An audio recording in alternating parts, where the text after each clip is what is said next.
Let me also tell you something that, Alhamdulillah, we are absolutely alert. We are absolutely in a position. Our armed forces are, ready. And there has been an attempt. Between the night 29th and 30th of April, we had credible news of some misplay or adventurism by Indian Air Force. Alhamdulillah, we made them to run back and turn back to India. Our Air Force moved swiftly, timely, and made them to run back and turn back to India. According to our information, they landed in hurry at Sri Lanka, at Srinagar. To hold the Indus Water Treaty in abeyance should be a matter of serious concern to the world community. The treaty provides no basis for such unilateral actions, as he explained.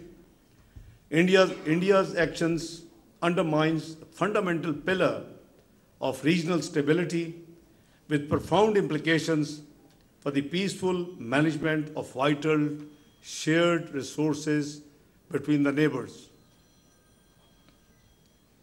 The National Security Committee of Pakistan, as I said, has made it abundantly clear on 24th of April 2025 that any attempt to stop or divert the flow of water belonging to Pakistan as per the Indus Water Treaty will be considered an act of war. Excellencies, ladies and gentlemen, the international community must take serious note of these developments at a time when the region requires cooperation and restraint. Any tolerance for adventurism would only embolden further instability in this part of the globe.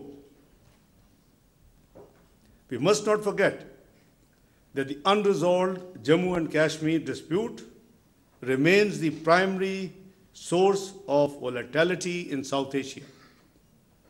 There is an urgent need for renewed and concerted efforts under United Nations auspices to secure a just, lasting, and peaceful resolution of this dispute in accordance with the relevant UN Security Council resolutions and the aspirations of the Kashmiri people. Excellencies, ladies and gentlemen, the challenges being faced by our region as well as those at the global level can only be addressed through a renewed recourse to multilateralism.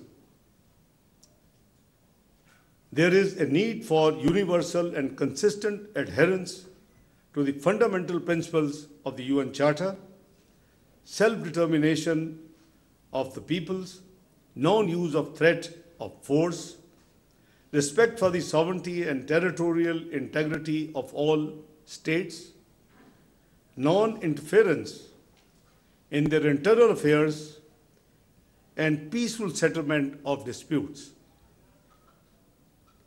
As I speak, millions of Palestinians are enduring unparalleled suffering. Thousands have lost their lives. Many more have been injured, and millions have been displaced. Humanitarian aid is being deliberately denied to millions in dire need, and humanitarian workers are being targeted with impunity. You have seen what's going on with UNRWA.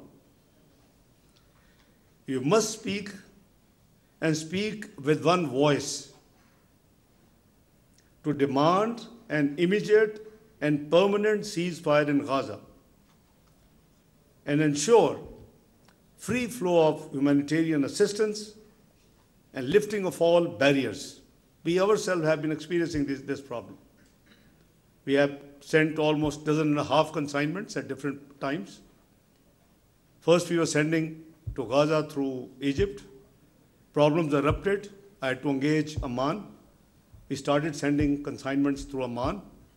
Then issue expanded to Lebanon. We sent, our consignments to Lebanon and followed by Syria. So we have been experiencing, we are doing on pure humanitarian grounds. There's humanitarian assistance through the National Disasters Management Authority, who takes the lead in implementing the decisions of Prime Minister Shehbaz Sharif and the government in this regard.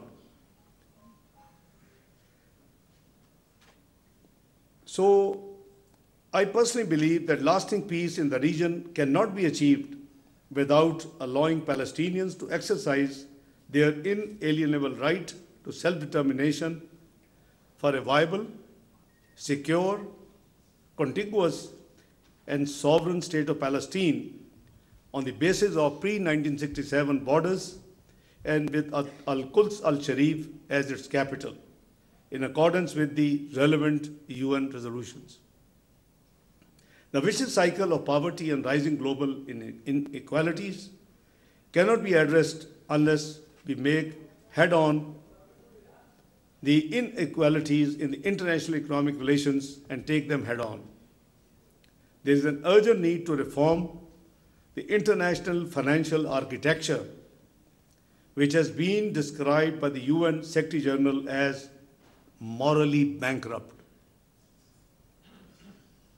Those who have the supply of resources and those who require the resources, there's a huge gap. I think it was perhaps with this vision that in our region, Asian Infrastructure Investment Bank was initiated by China. We had been, I as finance minister between 2014 and 16, part of that exercise, and I am the signatory on behalf of Pakistan on that document, which governs Asian Infrastructure Investment Bank. The whole idea was the 70-odd% population, which requires multilateral funding, has an access to around 30% funding from the multilateral global institutions, and vice versa. Neither the Sustainable Development Goals nor the climate goals can be achieved without international cooperation. We have seen recent statements of some global powers. I don't know how much is relevant as of now, the climate funding and the climate change subject. I think we all have to wait patiently and see and watch and plan for our own country accordingly. Concrete actions are needed to help developing countries trapped in the liquidity crisis and debt distress by ensuring adequate concessional finances, rechanneling of unused SDRs, seeking a sustained increase in the lending capacity of the multilateral development banks, and funding of International Development Association, IDA. Excellencies, ladies and gentlemen, access to advanced technologies, especially digital technologies, must be available on the basis of equity and non-discrimination.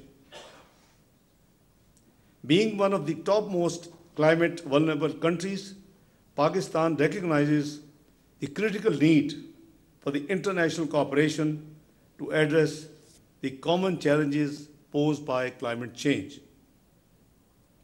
We need enhanced global climate actions and international cooperation to mitigate the navigate impacts of climate change based on the established principles of equity and common but differentiated responsibilities and respective capabilities, commonly known as CBDR-RC.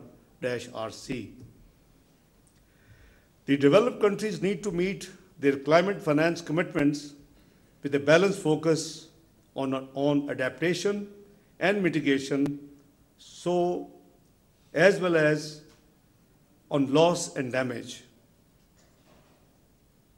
I have my doubts the outcome with the global changes in the last year plus of the outcome and the decisions and the delivery with all the latest. I'm sure all of you would be pondering and would be assessing and would be, estimating what's going to happen. Excellencies, ladies and gentlemen, Pakistan is alhamdulillah endowed with rich natural and human resources and an enormous economic potential. It is located at the crossroads of South Asia, Central Asia, and the Middle East. This I say as a faith. As a Pakistani, I have a faith that this country has the resilience and the potential to come back and be part of the big 20s. It is not too long away and long ago. It's only 2017. Eight years have passed. Where Pakistan stood at beginning of 2013. Macroeconomic unstable country, Google and find out. Projected to default 6 to 7 months, Google and find out. And country was predicted to default within 6 to 7 months. This is before general elections. Nobody knew who will win the elections. And what was the timeline? Shamshad is sitting here. What was the timeline?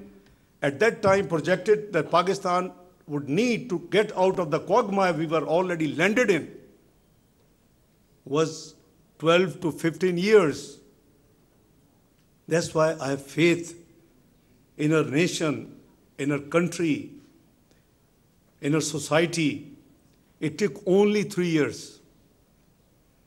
You had all macroeconomic indicators in place, lowest inflation in decades, CPI 3.59, GDP 6.3%, highest foreign exchange reserves close to $25 billion, which still has not been broken.